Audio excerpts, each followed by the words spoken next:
अर्थेच कामेच मोक्षेच। म्हणजे काय? बरीच लोक आम्हाला विचारतात का हो गुरुजी, सप्तपदीचे 7 वचन तुम्ही फक्त मुलीलाच घ्यायला लावतात?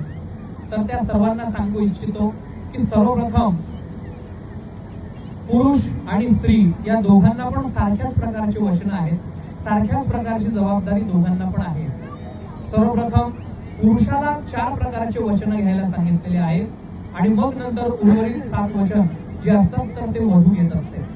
पहिले 4 वचन जे आहेत ते वरनारायणाकडून मुलीचे आई वडील म्हणजे नवरीचे आई वडील मागतायत। नवरीच्या आई वडिलांनी प्रार्थना केली धर्मेच, म्हणजे काय?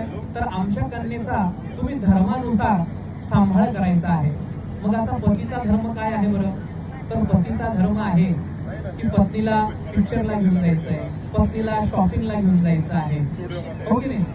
जर समजा पत्नीचा फोन आला, अहो घरी येताना काहीतरी भाजीपाला घेऊन या, किराणा घेऊन या, तर पतीने ते ऐकायचं आहे।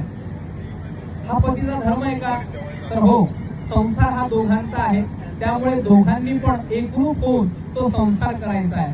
विनोदाचा भाग आपण जर बाजूला ठेवला तर पतीचा धर्म काय आहे? तर आपल्या पत्नीच्या मनामध्ये काय चाललेलं आहे, तर तिच्या मनातील भाव, तिच्या मनातील भावना या तिच्या चेहऱ्यावरून, तिच्या नजरेवरून आपण ओळखून घ्यायच्या आहे।